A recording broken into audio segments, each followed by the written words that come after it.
Nós estamos conversando sobre como nós aprendemos a viver pela graça. Nós pensamos que nós sabemos o que é graça, mas ela é como o amor ou a justiça ou a santidade. Ela é infinita e precisa ser descoberta. E nós estamos pensando muito sobre isso, conversando em todo o tempo, para a gente não agir sem a graça. E não agir contando com a graça, mas deixar a graça agir e nós colaborarmos com Deus nesse processo. Nós somos salvos pela graça e nós precisamos viver por ela também. E nós acostumamos a pensar de uma forma humana em tudo que a gente aprende. Tudo que a gente ouve falar de Deus, nós tentamos aplicar do nosso jeito, com a nossa consciência, com a nossa força, e isso causa alguns perigos para nós. E esse texto fala de um perigo bem intenso que o fariseu cometeu.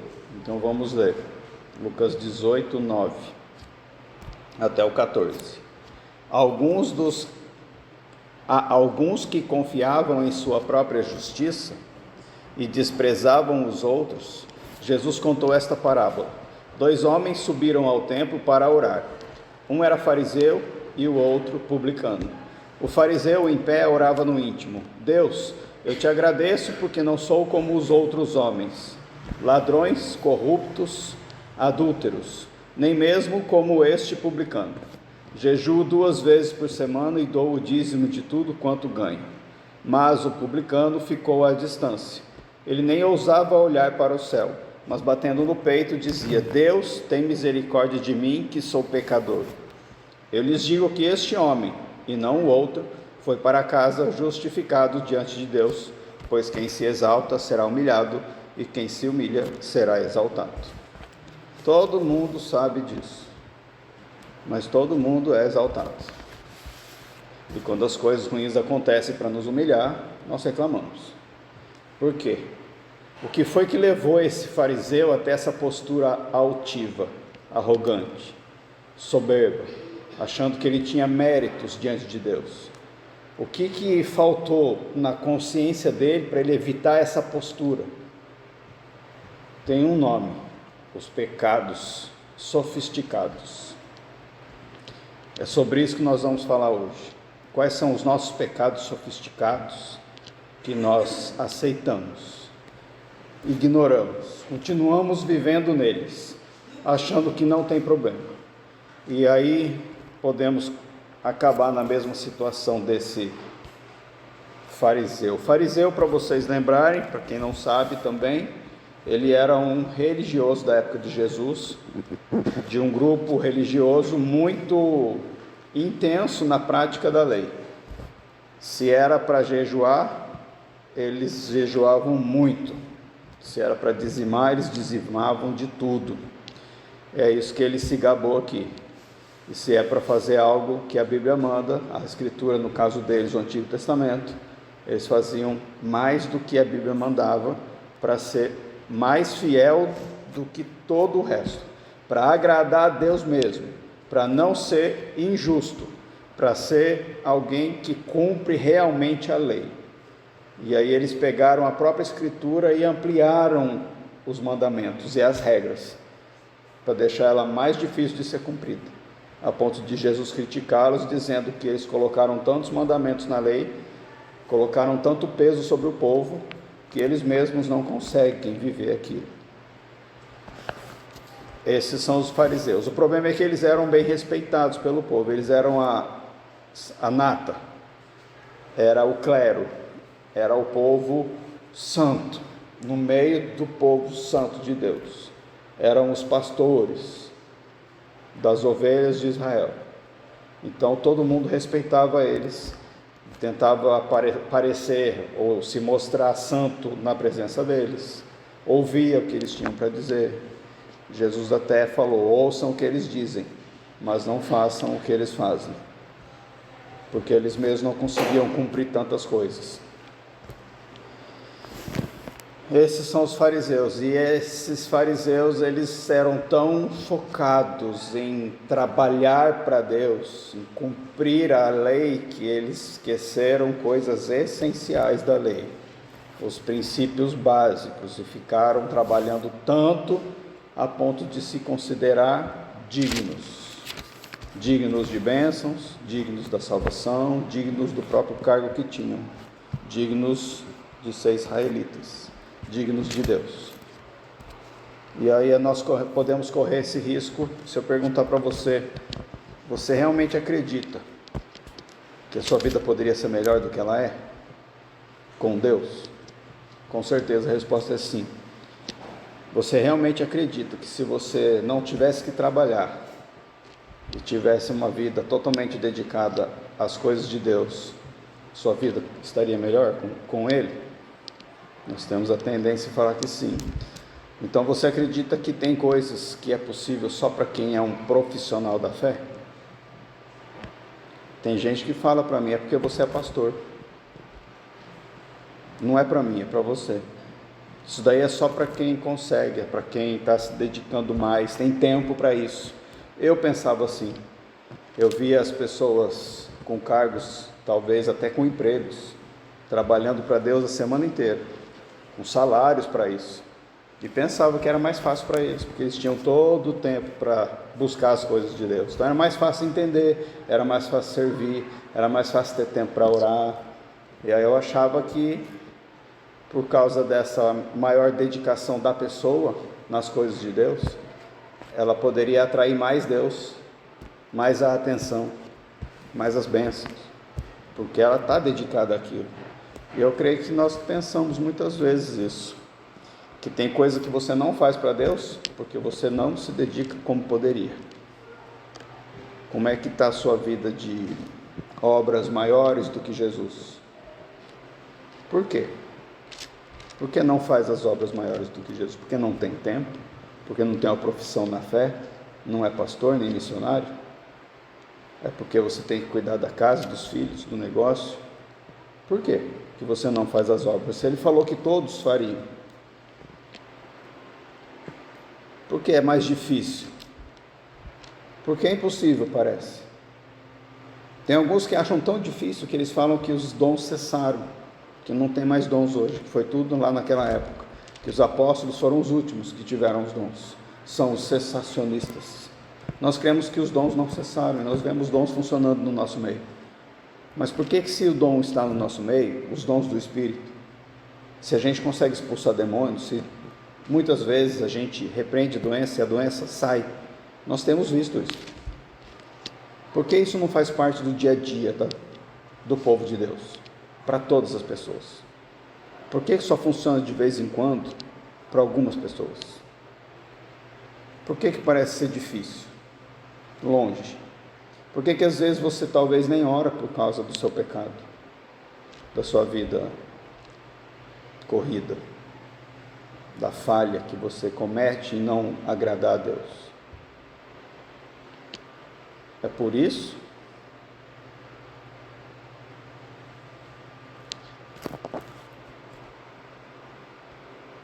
Foi feita uma pesquisa nos Estados Unidos há uns anos atrás com os cristãos, que disse que 80% são consumidores da fé, 20% são produtores. Dizendo sobre o ministério mesmo, 80% senta no banco da igreja, 20% não fica sentado, serve. E isso eu tenho visto que tem sido assim. A nossa igreja não é parâmetro, porque ela é pequenininha, e todo mundo tem que servir, que eu conheço cada um. Então não é mais de 20%.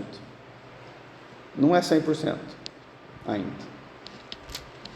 Mas a estatística é real. O que é que causa isso? Por que as pessoas, a maioria, quase todos, não querem trabalhar para Deus, com o pouco tempo que tem livre para isso? O que é que trava? E como é que isso afeta a fé da pessoa, a vida dela e o que ela tem para receber de Deus? São dois tipos de pessoas, como na nossa parábola. O fariseu é o religioso, é o produtor, é o que trabalha. O publicano era o coletor de impostos, era um judeu contratado pelos romanos para tirar o dinheiro dos judeus para dar para os romanos. Ele era um traidor dos judeus, porque Roma invadiu Israel, dominou sobre Israel e cobrava impostos. O povo judeu não aceitava nem o governo de Roma e nem o abuso que eles cometiam, muito menos ter que dar dinheiro para eles. E ainda tinha alguns judeus que trabalhavam para Roma fazendo isso. Esses coletores de impostos, chamados publicanos, eram odiados pelos seus conterrâneos judeus, pelos seus irmãos judeus. São dois personagens na nossa parábola, na história: o fariseu, que trabalha e se acha porque trabalha, e o publicano, que é traidor, trabalha para o inimigo, traindo a fé do seu povo, traindo o seu povo e traindo Deus, ajudando para benefício próprio, porque ele ganhava um salário bom, o inimigo do povo de Deus. Nós também temos dois personagens na nossa meditação: o que trabalha, 20%, e o que consome, 80%. São dois tipos totalmente opostos de pessoas. Qual é você? Se você é um consumidor, talvez você tenha sentimento de culpa, que nós falamos semana passada. Você acha que Deus pode não te ouvir, às vezes você não vem para a igreja porque talvez teve um dia ruim. Tem gente que briga em casa e não vem para a igreja porque não pode chegar na igreja com raiva. Culpa. Tem gente que não teve uma semana boa, não orou direito, talvez não leu a Bíblia, não ajudou quem poderia, ou teve uma vida de lutas, de derrotas, pecou, usou mal a língua, pensou besteira, enganou, aproveitou a oportunidade para se beneficiar em detrimento de outras coisas, às vezes adulterou em pensamento, ou mentiu, roubou oportunidades de outros para se dar bem, ou pensou mal de alguém, que é o mesmo que assassinato. Uma semana difícil. E aí a pessoa está com culpa. E ela não se arrepende do que ela teve essa semana. E ela deixa de vir no culto, do mesmo jeito que ela deixa de se aproximar de Deus. Por culpa. Talvez o publicano estava com esse sentimento. Olha o jeito que ele orou no versículo 13. Deus, tem misericórdia de mim, que sou pecador. Ele era inimigo de Deus, mas aqui mostra um coração quebrantado, arrependido. Está fazendo coisa errada, é injusto, é ladrão, é um publicano, inimigo de Deus e do seu povo. O que ele pede? Misericórdia. Ele reconhece que ele está em pecado. No grego, tem um artigo ali, que não está aparecendo na nossa versão em português, diz: sou o pecador. É muito pessoal. Ele se enxerga. Diferente do fariseu, que trabalha muito, crê nas doutrinas certas, talvez leia os livros certos, pratica as disciplinas certas, está envolvido nos ministérios, dedica seu tempo, dá o seu dízimo. Qual dos dois você se encaixa? Cheio de justiça própria, merecedor da graça de Deus, da bênção, ou culpado de não ser tão bom assim, de estar longe daquilo que deveria ser? Qual dos dois você se encaixa?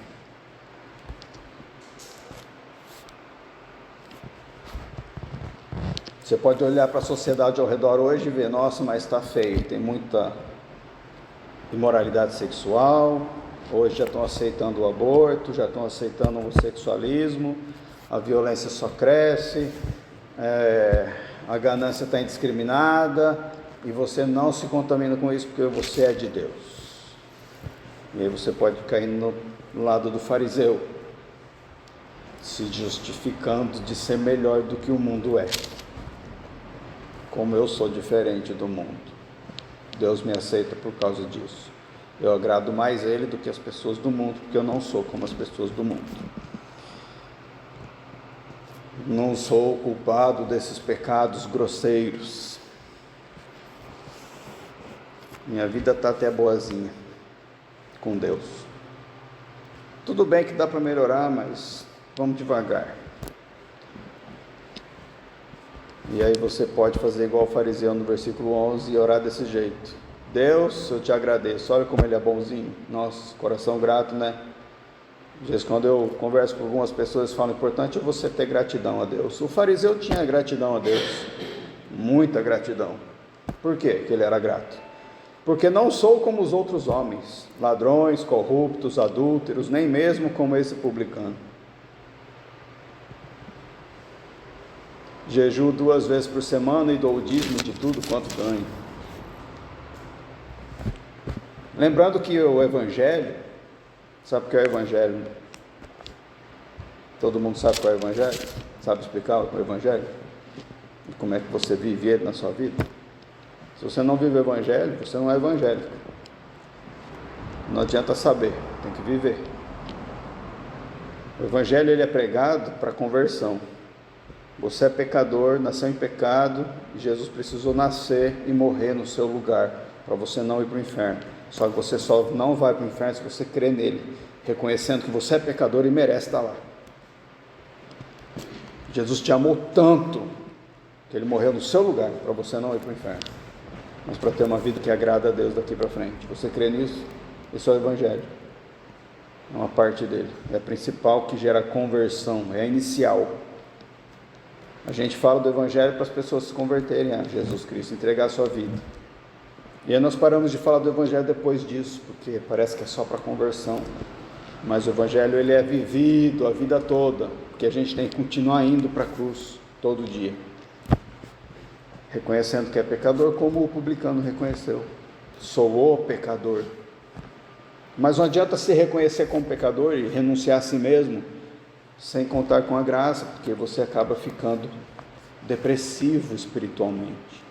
Eu não sou nada, eu sou um lixo, eu sou pecador, fui salvo porque Deus me amou pela graça, eu não mereço, não sou digno, nem orar eu poderia, Deus não me ouve, e acabo ficando depressivo, enquanto não esquece que a graça capacitou você para ser uma pessoa nova, filho de Deus, para andar de pé, voar alto como as águias, vivendo o poder do Espírito, contando com o poder da graça para isso, para fazer as obras que Jesus fez e ainda maiores.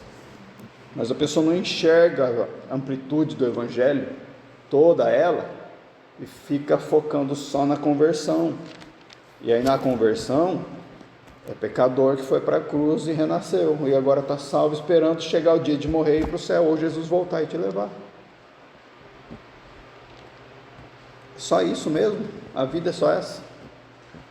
Vamos crer e acreditar com conhecimento humano de que Deus veio em forma de pessoa humana em Jesus para nos livrar do inferno, perdoar o nosso pecado, para a gente não ir para o inferno, para quando a gente morrer a gente ir para o céu? É só isso?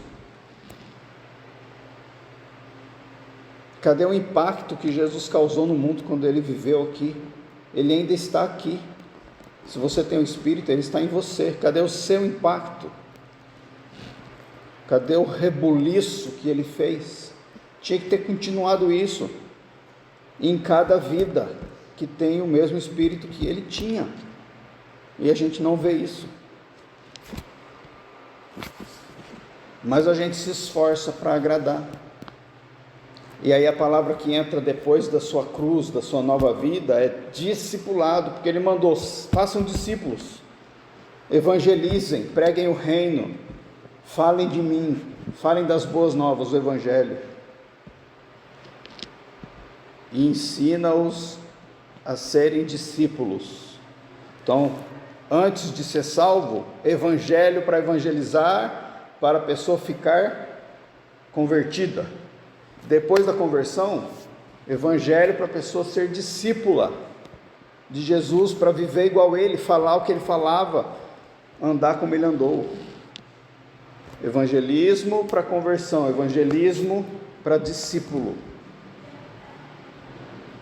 Lembrando que na vida de discípulo são 3 áreas grandes e principais que a gente tem que ficar lembrando. Primeira coisa, para você ser discípulo, tem que ter santidade. Sem santidade não é discípulo, porque Jesus é santo. E ele falou: sejam santos como o Pai Celestial é santo. Tem que ser santo.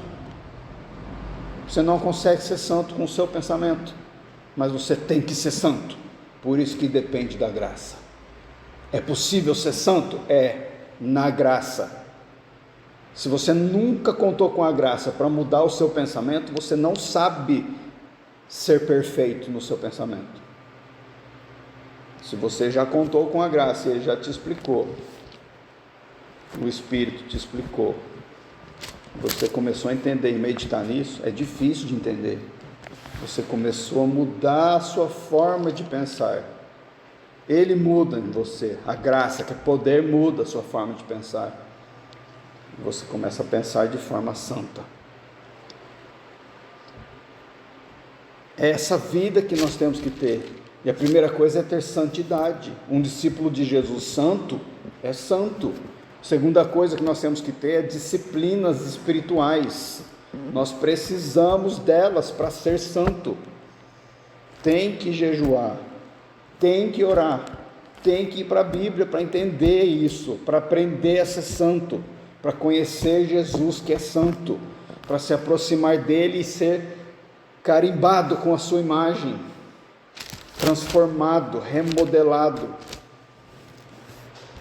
Terceira coisa que nós precisamos: a primeira, santidade; segunda, disciplinas; terceira, serviço. Tem que sair dos 80% de banco, tem que entrar nos 20% de serviço, porque Deus não chamou preguiçosos, covardes. Deus não chamou ninguém para ficar sentado esperando o céu chegar, a morte chegar, ir para o céu de graça. A salvação é de graça, mas a vida tem a responsabilidade. Vão, ide, pregue o evangelho, façam discípulos, amem, sirvam, doem-se. Se você tiver santidade, com disciplinas espirituais e serviço ao próximo, você começou a sua caminhada de discípulo. Sabe o que o fariseu falou? Que ele era um discípulo. Jejum 2 vezes por semana, tem disciplina. E tinha disciplina, porque a lei mandava jejuar 1 vez por mês, eles jejuavam 2 vezes por semana. Então o primeiro item do discipulado ele já cumpriu. Ele tem disciplinas espirituais. Perfeito. Não sou como os outros homens, ladrões, corruptos, adúlteros, nem mesmo como este publicano. Ele se achava santo, obediente, não roubava, não era corrupto, não era assassino. Cumpriu o segundo item do discípulo. E dou o dízimo de tudo que ganho. Está servindo o próximo. O dinheiro dele é para abençoar outro. Está dando dinheiro para a obra de Deus. O que a igreja faz com o dinheiro do dízimo é problema da igreja. Mas o coração do dizimista está provando para ele e para Deus que ele é servo. O fariseu achava que ele era, e ele cumpriu. E na oração dele, ele falou para Deus: obrigado, Deus, porque eu sou discípulo. Eu cumpro as 3 áreas do discípulo. Eu faço as minhas disciplinas, eu sou santo e eu sirvo. Para ele estar vivendo um dia bom o tempo todo com Deus. Não tem culpa de nada. Quando você tem um dia ruim, pode vir a culpa. Hoje não foi bom, preciso me acertar com Deus, estou mal, estou com culpa, pisei na bola. Mas tem dia bom. Aí você se levanta na arrogância da justiça própria. Eu estou no dia bom, Deus, posso pedir, você vai me dar, né? Oxe, eu obedeci. Hoje eu servi. Fui fiel. Aí cai no pecado do fariseu. Justiça própria, que gera orgulho. Eu sou, eu posso, eu consigo. Deus olha para mim e Ele gosta de mim. Deus me ama. Só tem um defeito fatal na vida do fariseu: esse orgulho da sua justiça própria.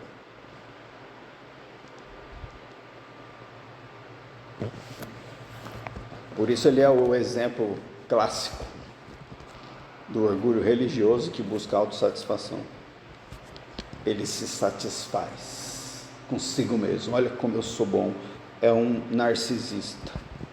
Ele se ama tanto que ele coloca isso na oração diante de Deus. Obrigado, Deus, por eu ser quem eu sou. Eu me amo. Me dá um espelho para eu ver a minha face enquanto eu oro. Deus, olha como eu sou bom. Deus, o Senhor me fez lindo.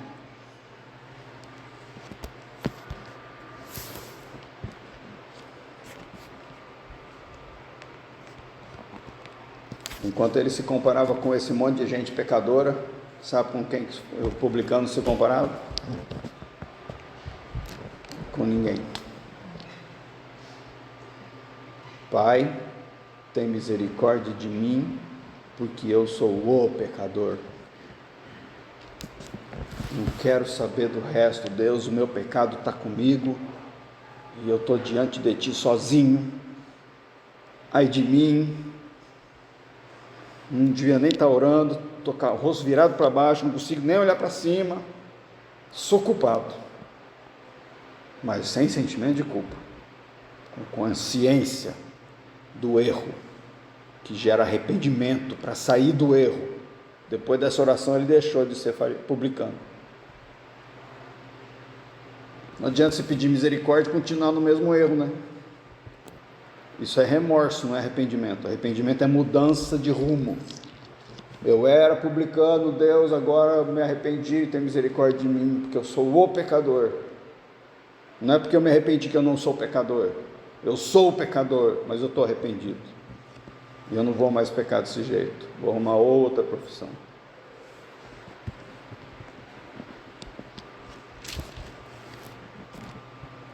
Sozinho diante de Deus, tendo que encarar um Deus santo e justo com o próprio pecado. Reconheceu abertamente, falou. Deus não quer o seu pensamento. Deus quer que você reconheça abertamente. Está aberto na sua vida o pecado? Todo tipo de pecado para Deus? Ele sabe já, mas você sabe?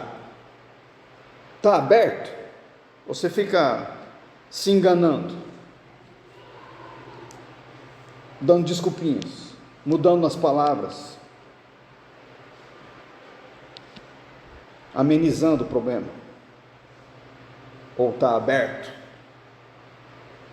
Põe nome, chama o pecado do pecado, um dele especificamente para Deus. Deus sabe já. Ele quer saber se você sabe. Nós lemos essa história como uma história para o próximo. E a gente olha para essa história falando: eu não sou nem publicano e nem fariseu. Eu não tenho a arrogância desse publicano. Eu não oro desse jeito, misericórdia. Mas eu também não tenho essa culpa toda desse publicano. Não sou publicano, não sou traidor de Deus. Então não é para mim esse texto. Estou santo. Caiu no farisaísmo.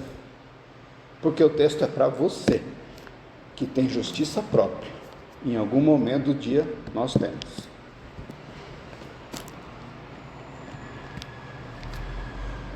Não adianta você crer na obra salvadora de Jesus Cristo, na justificação do pecado que Ele te deu, porque você agora confia nele pela fé, e agora você confia na justiça dele, que justificou você, e você está livre da justiça própria. Não está. Tua justiça própria faz parte do teu ego, que nasceu com você, e tem que ir para a cruz. E se você não percebe isso no dia a dia, você não crucifica a sua justiça própria. E ela continua guiando você, suas motivações, seus pensamentos, suas ações, suas palavras. Sua justiça própria guia o seu pecado sofisticado. É o pecado que é aceitável, que não vai fazer ninguém da igreja tirar você da igreja.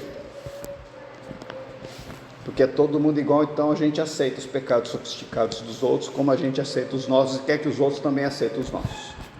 Então, se você não usa sua língua direita, eu também não. Toca a vida aí que eu toco aqui, tá? Não mexe comigo que eu não mexo com você. Vamos deixar esses pecadinhos sofisticados escondidinhos entre nós e vamos seguir a vida na santidade do fariseu.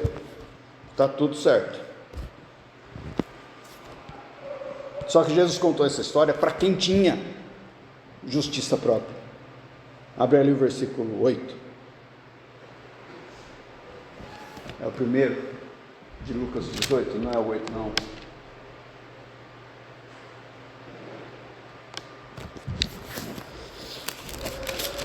Deixa eu ver o versículo aqui, eu esqueci o número dele.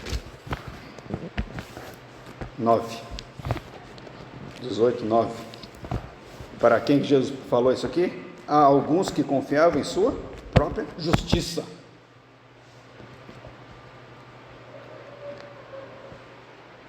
Conversei com um rapaz anteontem, que eu fui trocar o meu óculos, mandei fazer um novo. Ele é de outra igreja dos Santos dos Últimos Dias. Eu acabei conversando sobre fé, e eu perguntei como é que foi o encontro dele com Jesus, ele não soube dizer do jeito que a gente espera. Ele disse quando ele foi para a igreja. E aí eu falei que toda a fé dele, toda a vida dele depende de como ele se enxerga, como ele enxerga o pecado inicial. Porque a Bíblia fala que todos pecamos porque Adão pecou, e nós herdamos isso dele. E se isso fez uma destruição total na nossa bondade ou não. Isso faz toda a diferença para a sua vida. Você acha que quando Adão pecou, algum bem sobrou? Se sobrou alguma coisinha boa em você, que você nasceu com um pouquinho de coisa boa, você vai viver a vida de um jeito. Ou se você achar que não sobrou nada de bom, nada, você vai viver a vida de outro jeito. Sabe o que ele respondeu? A gente sempre tem um pouquinho de bom, né? A gente sempre tem. Eu falei, não tem. Isaías 64 diz que nossas obras de justiça são trapos imundos diante de Deus. Imagina o resto, as outras obras. Nós não temos nada de bom que Deus aceita, nada. Por isso que nós temos que contar com a graça que faz a gente pegar o bem de Cristo e viver nele, porque nosso bem gera morte. Eva pegou o fruto bom da árvore, ela queria algo bom, ela queria ser igual a Deus, isso é bom. Ela queria ter conhecimento do bem e do mal, isso é bom. O bom humano é morte. Se a gente pudesse, um pouquinho que seja, praticar o bem do jeito que Deus quer, Jesus não precisaria ter morrido na cruz. Deus ia usar a nossa capacidade para nos desenvolver. Mas como a gente não tem nenhuma capacidade, Ele precisou resolver o problema totalmente. Ele morreu na cruz. Ele não veio para dar uma aula de psicologia ou coach para ensinar a gente a desenvolver o nosso bem. Ele não veio para dar um remédio científico para você parar de ter pensamentos maldosos. Ele veio para morrer, para matar o seu pecado, porque você é mau. E quando ele fala, me siga, é para você morrer junto. O seu mal morrer. Porque ele falou que depois que ele morresse, ele ressuscitaria. E depois que você morrer, você vai ressuscitar também. E como ele ressuscitou para a glória eterna, você ressuscitou igual a ele para a glória eterna.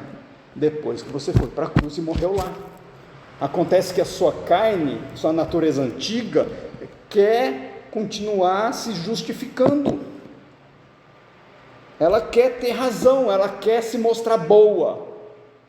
Então você olha para alguém e julga a pessoa, cobiça a pessoa, cobiça objetos, pensa mal. se achando digno disso, tendo razão, gosta de se exibir, quer ensinar para os outros o que você sabe, quer que os outros elogiem o que você fez, quer que o seu chefe te dê um salário maior porque você merece. Nossa justiça própria não tem fim, mesmo sendo crente. Se acontece alguma coisa de ruim, você reclama, porque não é justo. É justo você ir para o inferno. Como é que um sofrimento não pode ser justo? Se alguém fala mal de você, te ataca, te rouba, sabe o que Jesus falou? Caminha a segunda milha, dá outra face, dá também a túnica e não só a capa. Sabe por quê? Porque você não merece ter o que você tem. Você tinha que estar indo direto para o inferno. Se você não merece, por que você quer ter?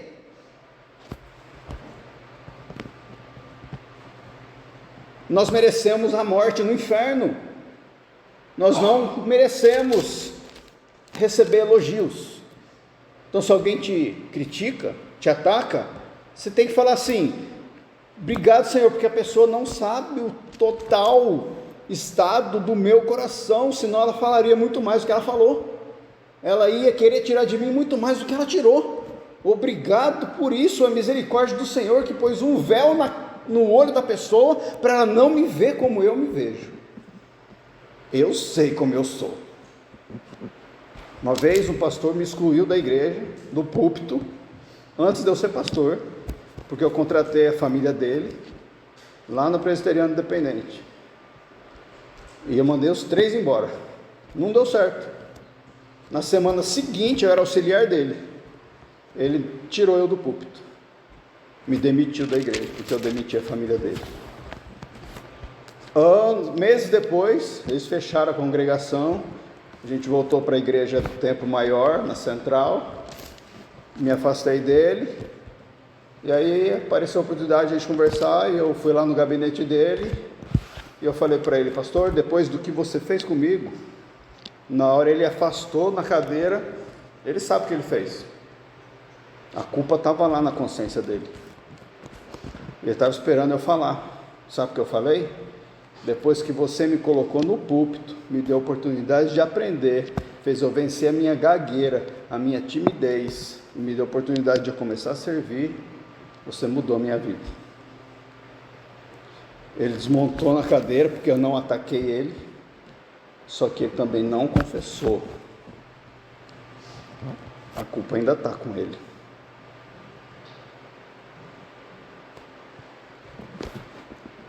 Você sabe o mal que você fez. Você sabe o desejo de cada ação sua até esse dia de vida para com todas as pessoas que você encontrou. Se você não resolver isso, a culpa vai te matar.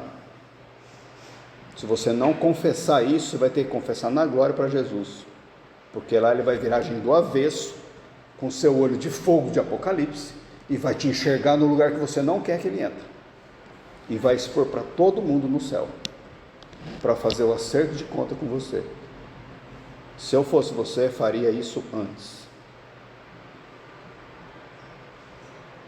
Vai no Espírito, pede oportunidade, discerne onde é para ir, onde não é. Tem coisas que é para deixar quieto, mas tem coisa que ele incomodou você agora, que é para você ir. Vai, resolve, não carrega a culpa, porque a culpa faz você não ter poder para Deus agir na sua vida e por meio de você. Você se retrai, você se acha indigno porque tem essa culpa. Tem uma corrente aprisionando você com isso, com essa pessoa. Não dá para você voar porque está preso na corrente.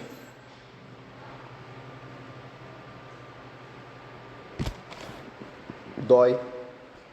Servir a Deus dói, porque você tem que abandonar a justiça própria que quer se proteger. E aí você acaba esquecendo desses pecadinhos sofisticados que a gente tem como hábito de praticar, porque todo mundo pratica, então é normal no nosso meio, todo mundo segue a vida com eles, ninguém acusa ninguém. Então, deixa eu me entender com Deus, não cai nessa. Pior coisa, a Bíblia diz, é cair nas mãos de um Deus justo. Tem pecadinho, por exemplo, 2, vamos falar de 2, julgar o próximo. Você pode julgar o próximo, ninguém vai tirar você da igreja por causa disso. O segundo, falar de modo crítico. Você é crítico? Todo mundo é crítico. Tem alguns que é mais crítico com a esposa e o marido ainda do que com o resto. Com o filho.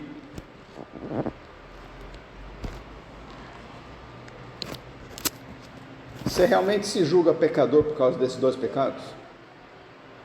Ou você nunca parou para pensar aí porque eles são sofisticados? Julgar o próximo é pecado. Ser crítico também é pecado. A gente considera eles como aceitáveis, a não ser que alguém flagre, né? Aí eu fui exposto, né? Então eu sei que não pode, estou assumindo a culpa, me perdoa aí. Mas enquanto não é exposto, é aceitável. Ou se é no próximo, né? No próximo não pode, eu posso, no próximo não. Mas olha o que Jesus falou em Mateus 7,3. Por que você repara no cisco que está no olho do seu irmão e não se dá conta da viga que está em seu próprio olho? Paulo também falou disso, para parar com isso, em Romanos 14,4.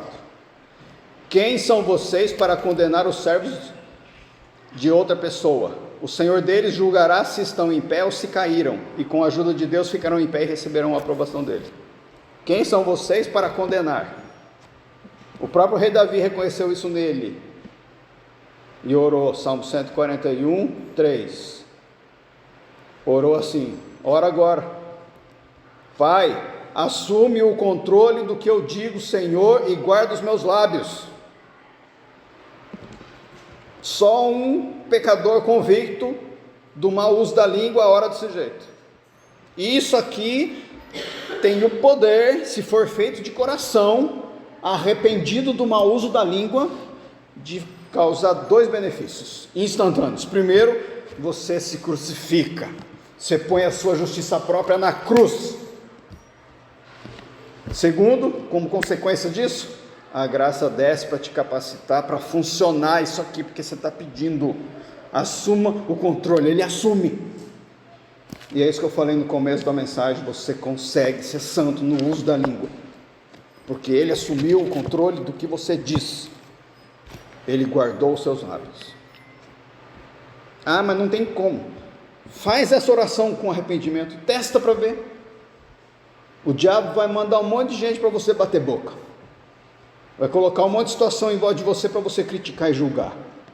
Ora sem cessar sobre isso. Você tem problema com a língua, decora esse versículo e ora o dia inteiro isso aqui, para controlar a tua língua. Mesma coisa com relação à fofoca. Língua maldosa é o prazer perverso de divulgar más notícias sobre outras pessoas.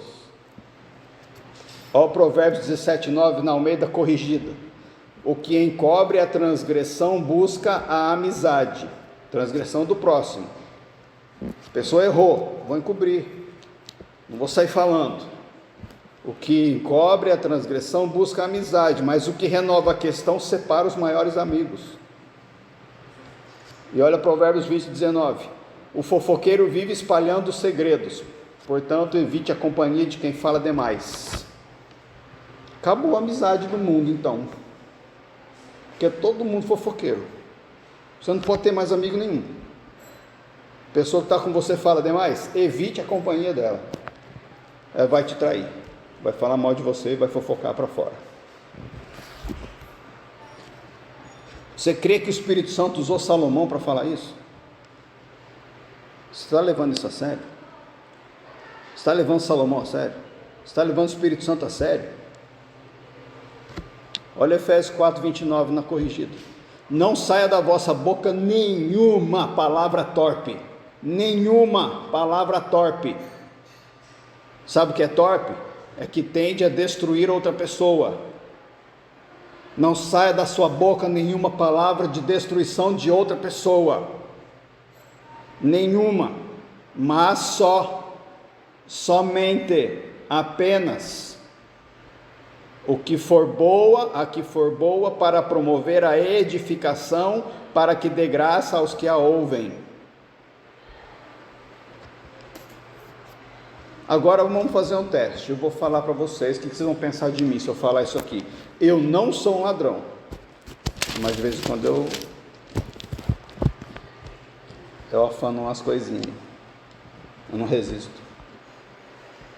Você acreditou que eu não sou ladrão? Eu não sou adúltero, mas a carne é fraca. De vez em quando eu traio a minha esposa.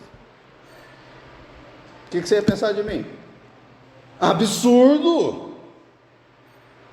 Eu não sou assassino, mas meu braço não se converteu. Provoca para ver. Você sabe o padrão de Deus? Perfeito. Como é que você vê uma pessoa desse jeito? Fala algo, mas vive diferente. É ridículo. Um cristão desse jeito é ridículo. Deus proibiu o roubo? Não roubarás. Proibiu a cobiça? Não cobiçarás. Proibiu pensar mal dos outros? Não matarás. Mas a gente aceita o desvio da língua. Quando ele fala, não saia da sua palavra, nenhuma palavra torpe. Qual é a diferença? Não posso matar, roubar e cobiçar, mas eu posso falar besteira? Fazer piadas sujas? A gente julga, critica e fofoca, mas não gosta de ser chamado de julgador, crítico e fofoqueiro. Você simplesmente não tem que falar nada sobre ninguém, a não ser que seja para edificar a pessoa. Imagina se a pessoa ouvisse o que você falou dela. É isso aí que você não pode falar. Você está com medo da pessoa ouvir o que você falou? É esse aí que você pecou. Não era para ter falado.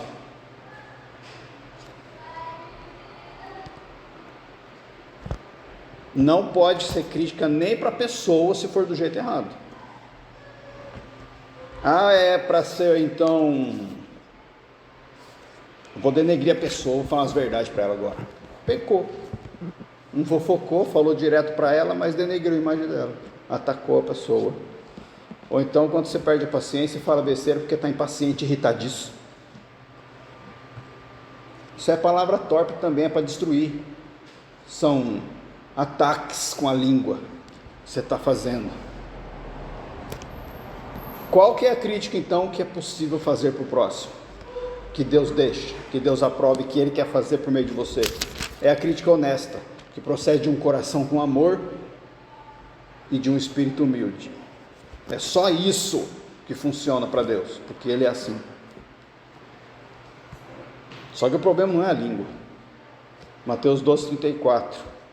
Raça de víboras. Como poderiam homens maus como vocês dizer o que é bom e correto? Pois a boca fala do que o coração está cheio. Aí complicou. Porque a partir de agora você poderia então controlar sua língua. Mas não dá para controlar o coração. Mesmo que fosse possível controlar a língua, quem controla o coração? Eu não vou mais falar nada para ninguém, mas vai pensar e sentir, vai desejar. É a mesma coisa que falar para Deus. Ele está olhando lá no seu íntimo, onde Ele habita. Ali que está o problema. Está preto, podre, fedendo, estragado, onde Ele habita? Ou está cheio de luz, sendo lavado pela água do Espírito? Não é suficiente controlar a língua. É proibido controlar a língua, mas não é suficiente. É proibido não controlar a língua, mas não é suficiente. E o resto dos outros pecados sofisticados? Sabe quais são os piores? Nós estamos terminando. Os mais comuns que a gente comete tem a ver com relações pessoais. Nosso convívio. Por exemplo, ressentimento. Você guardar ressentimento de alguém é normal. Alguém pode estar ressentido com você também? É normal? É normal. Para Deus não é normal. Não pode ter isso. Unidade, uma só mente, um só coração. Se tiver alguém com problema contra você, deixa a sua oferta diante do altar, vai resolver o problema com a pessoa, depois volta e faz a sua oferta para Deus. Deus não quer ressentimento no nosso meio. Pecado, relação pessoal, pecados sofisticados. Outro, amargura. Não gostei do que falou para mim, não gostei do que fez para mim, estou com um muro, estou com um ranço, não quero as pessoas perto, não quero falar com ela, não quero dar chance para ela. Amargura, pecado sofisticado, aceita, todo mundo tem, então é normal. Outro, rancor. Outro, impaciência. Desde quando impaciência é fruto do Espírito? Que eu saiba, o fruto do Espírito é paciência, não impaciência. Pecado sofisticado. Falou comigo assim, vai levar assado. Olhou torto, vai ter o que tem. Falou que não quer, vai ouvir que não quer. Falou que quer, vai ouvir que não quer. É assim que a gente funciona. Muito bem, vive aí com os pecados sofisticados. Quais são os outros? Você não rouba, não mata, não estupra, não é pedófilo, não é homossexual. Muito bem. E o resto? Os sofisticadinhos, escondidinhos no nosso meio. O que faz você não se abrir para o próximo?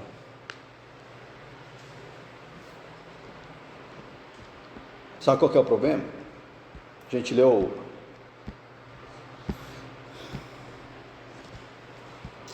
Efésios 4, 29. Sabe o que o 30 fala? Não entristeçam o Espírito Santo de Deus.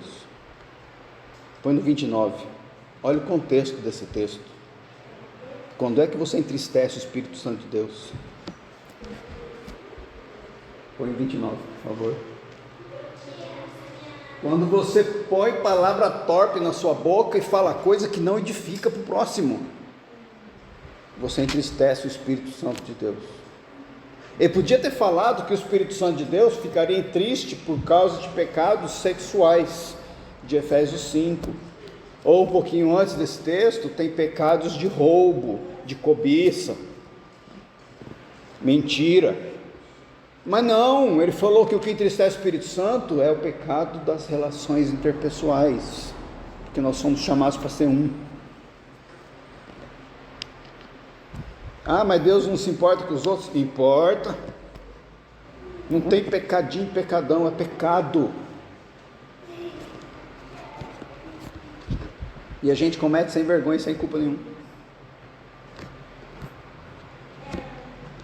O Espírito se entristece por todo pecado. E você não pode aprender a conviver com nenhum deles. E ainda ficar confiante por causa do seu bom desempenho para com Deus. O fariseu trabalhou a vida toda, dedicou a sua vida, foi profissional da fé, ganhou seu salário e enriqueceu com isso, além de ter benefícios de fama, poder, status. Imagina o julgamento final dessa pessoa, cheio de pecadinhos sofisticados, cheio de aparência. Vai chegar diante de Deus todo justo e falar: aqui estou eu mereço.